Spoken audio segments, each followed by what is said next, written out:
आज हम डिस्कस करेंगे सर्वाइकल इरोजन, ताकुल अनकुर रहम।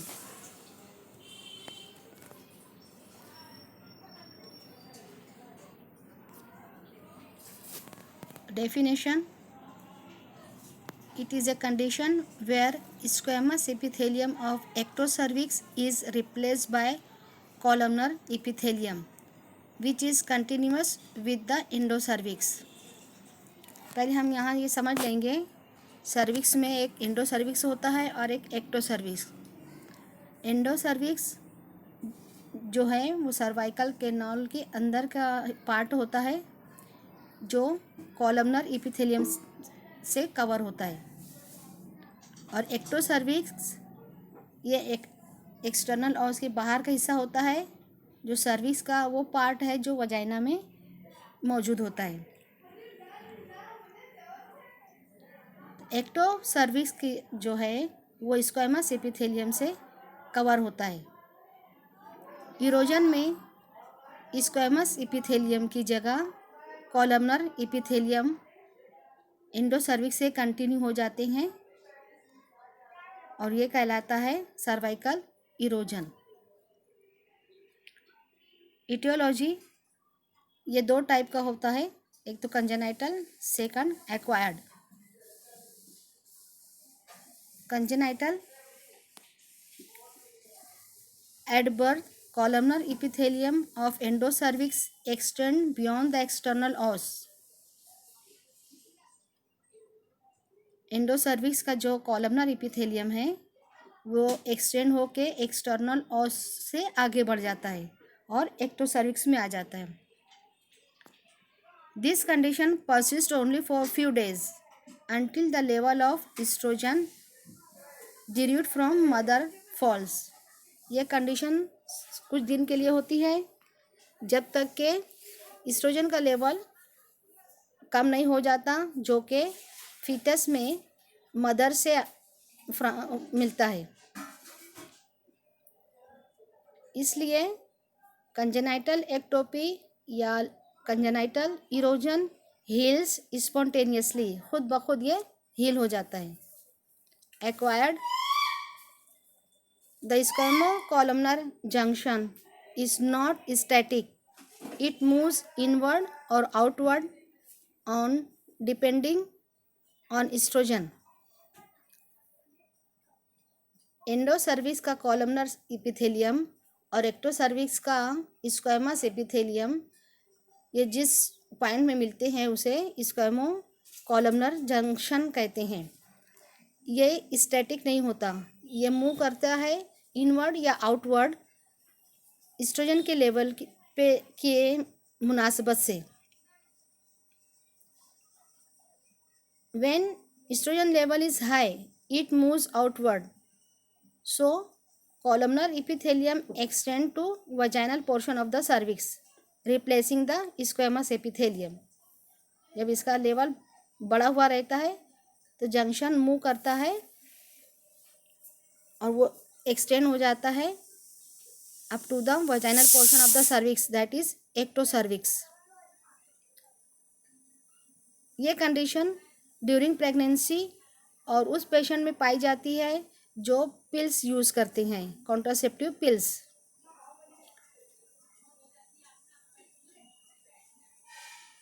स्क्वैमो-कॉलमनर junction return back to its normal position after 3 months following delivery and little earlier following withdrawal of pills. Delivery के बाद 3 महीने के बाद ये अपने नॉर्मल पोजीशन पे आ जाता है जंक्शन, और उससे थोड़ा पहले पिल यूज़र्स अगर उसको विड्रॉ कर लिए तो ये अपने नॉर्मल पोजीशन पे आ जाता है।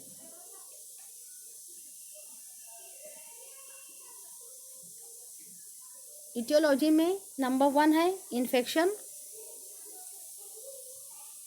Infection as a primary cause of ectopy is discarded. Infection की वजह से एक्टोपिक नहीं होता। एक्टोपिक या इरोजन ये एसोसिएट होता है विथ क्रोनिक सर्विसाइटिस या फिर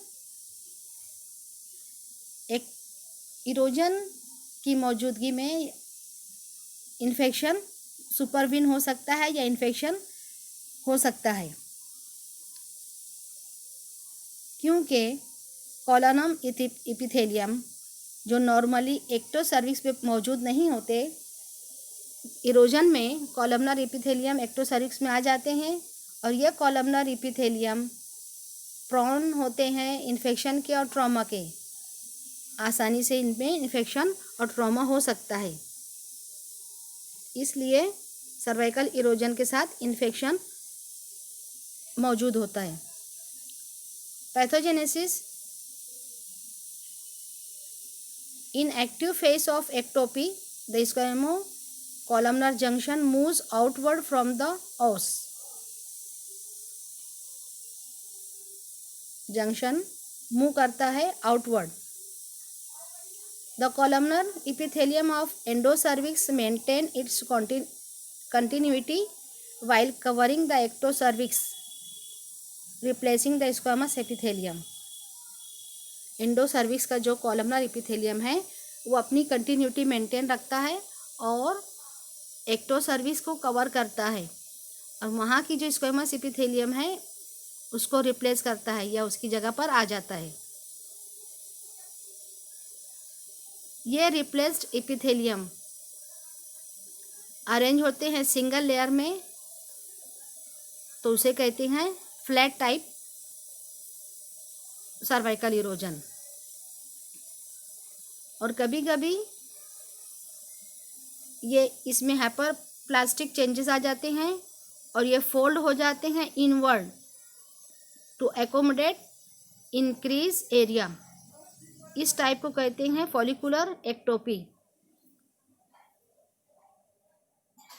इसके सेल्स में की साइज बढ़ जाती है और ये फोल्ड हो जाते हैं इनवर्ड, अंदर की तरफ फोल्ड हो जाते हैं, जिसे हम follicular ectopy type of erosion कहते हैं। और कभी कभी ये इनवर्ड और आउटवर्ड दोनों साइड में फोल्ड होते हैं, जिसे हम कहते हैं पेपिलरी एक्टोपी या पेपिलरी टाइप ऑफ इरोजन।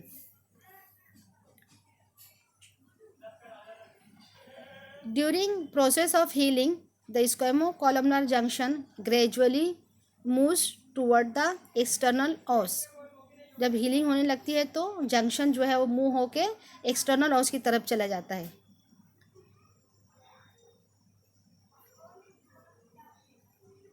और स्क्वेमस एपिथेलियम कॉलमनर एपिथेलियम के नीचे ग्रो होता है।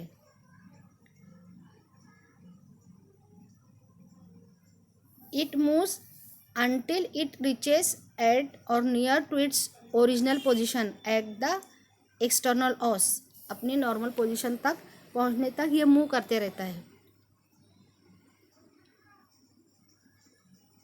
कॉलमनर एपिथेलियम के नीचे स्क्वेमस एपिथेलियम आ जाता है और columnar epithelium gradually डिसइंटीग्रेट्स। During the process, the squamous epithelium may obstruct the mouth of underlying gland. Ectopic या सर्वाइकल इरोजन में नॉर्मली एक्टोसर्विक्स में ग्लैंड मौजूद नहीं होते, लेकिन जब कॉलमनर एपिथेलियम एक्टोसर्विक्स को कवर कर लेते हैं तो वहाँ पर ग्लैंड के ओपनिंग को या उसके माउथ को स्क्वेमस एपिथेलियम बंद कर देते हैं या ऑब्स्ट्रक्ट कर देते हैं और उसके ऊपर सिक्रेशन को पेंट कर देते हैं, जिसकी वजह से रिटेंशन सिस्ट बनता है और इसे कहते हैं nabothian follicle. Process of replacement by the squamous epithelium is called epidermidization. Clinical feature, बहुत सारे पेशेंट में ये डिसीज़ एसिम्प्टोमेटिक हो सकती है और कुछ पेशेंट में सिम्टम मिल सकते हैं, जैसे नंबर 1 है vaginal discharge which may be mucoid and mucopurulent offensive and irritant if infection is present. अगर इन्फेक्शन इसके साथ एसोसिएट होगा तो डिस्चार्ज म्यूकोप्रुलेंट ऑफेंसिव और इरिटेंट मिलेगा। सेकंड कंप्लेन है contact bleeding, specially during pregnancy और पिल यूज़र में आफ्टर क्वाइटस एंड डेफिकेशन पर वजाइनल ब्लीडिंग होती है, जिसे कॉन्टैक्ट ब्लीडिंग कहते हैं। थर्ड है एसोसिएट सर्विसाइटिस में produce backache, pelvic pain and infertility. अगर इरोजन के साथ सर्विसाइटिस होगा तो इसमें कंप्लेन होगा बैकएक का, पेल्विक पेन और इनफर्टिलिटी का। साइन देखेंगे पर स्पेकुलम एग्जामिनेशन में तो हमको ब्राइट रेड एरिया दिखाई देगा जो कि एक्सटर्नल ऑस को सराउंड किए हुए होगा और एक्सटेंड बियॉन्ड द एक्सटर्नल ऑस, उसके आगे भी जाएगा, उसके अतराफ में भी रेड एरिया दिखाई देगा।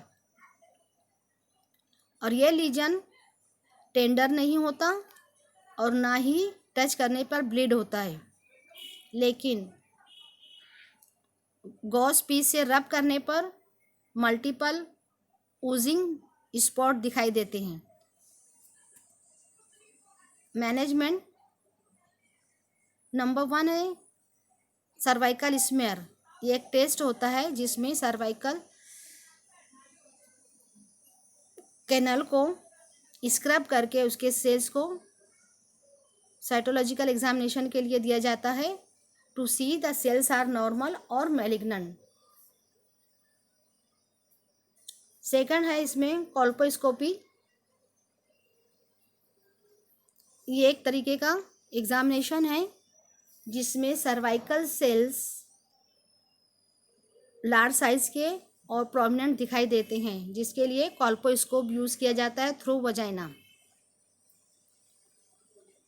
एंड थर्ड है सर्वाइकल बायोप्सी।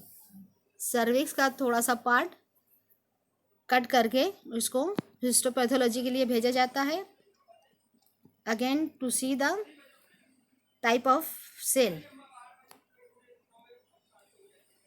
ट्रीटमेंट में नेक्स्ट आता है ड्यूरिंग परपेरियम और ड्यूरिंग प्रेगनेंसी। ट्रीटमेंट को होल्ड कर लिया जाता है 12 वीक्स तक। इसका मतलब प्रेगनेंसी की 12 वीक्स के बाद ट्रीटमेंट करते हैं। अगर पेशेंट कॉन्ट्रासेप्टिव पिल्स यूज़ कर रहा है तो इट शुड बी स्टॉप्ड, उसको बंद कर देंगे और उसके बदले में बैरियर मेथड एडवाइस करेंगे, जो कि कंडोम या फिर सर्वाइकल डायफ्राम। नेक्स्ट है सर्जिकल ट्रीटमेंट, जिसमें नंबर 1 आता है थर्मल कॉटराइजेशन, सेकंड है cryosurgery and third laser vaporization. इन सब मेथड का मकसद होता है to destruction of columnar epithelium and healing by squamous epithelium.